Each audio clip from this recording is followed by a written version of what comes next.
చాలా రోజుల తర్వాత సీతమ్మ ఎక్కడుందో తెలుసుకున్నాడు రాముడు.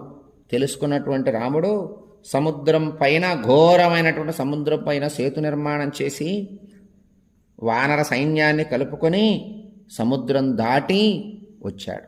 వచ్చి పరాక్రమంతో పోరాడుతూ, అంత పరాక్రమవంతుడు ఇంద్రజిత్తు చేతిలో చనిపోవటం అంటే ఎలా ఉంది అంటే, సముద్రాన్ని అవలేలగా దాటినటువంటి వాడు ఆవు కాలి డెక్క, అంటే ఆవు కాలు ఒక మట్టిలో పెడితే ఎంత గుంట అవుతుందో, ఆ గుంటలో నీరు పోస్తే ఎన్ని నీరైతే ఉంటాయో ఆ గుంటలో పడి చనిపోయినట్టుగా ఉంది రామలక్ష్మణులు మరణించటం. ఏమిటిది?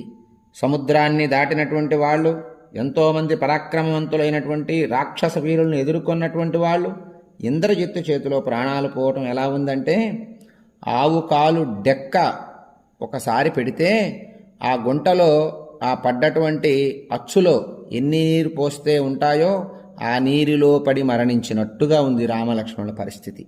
ఇదే యుద్ధం జరిగే సమయంలో రాముడికి ఎన్ని అస్త్రాలు తెలియవు? ఎన్ని అస్త్రాలున్నాయి రాముడికి తెలిసినవి?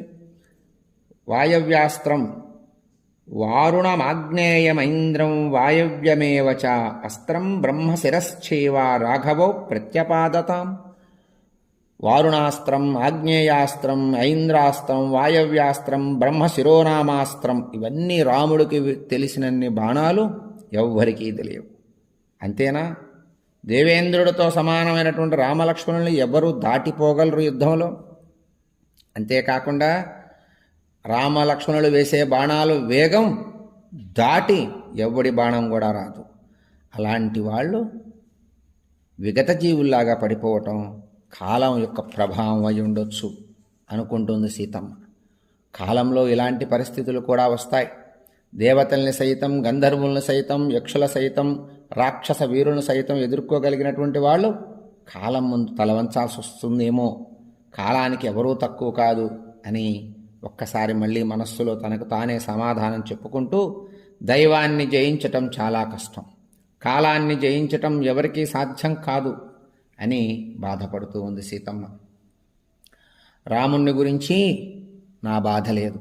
నాకు బాధంతా కూడా మా అత్తగారైనటువంటి కౌసల్యమ్మ గురించి. రాముడు వస్తాడు, 14 సంవత్సరాలు వనవాసం చేసి అయోధ్యకొచ్చి రాజుగా పట్టాభిషిక్తుడై రాజ్యపాలన చేస్తాడు అని ఎదురు చూస్తూ ఉంటుంది. నా బాధంతా కూడా నశోచామి తథా రామం లక్ష్మణంచ మహారథం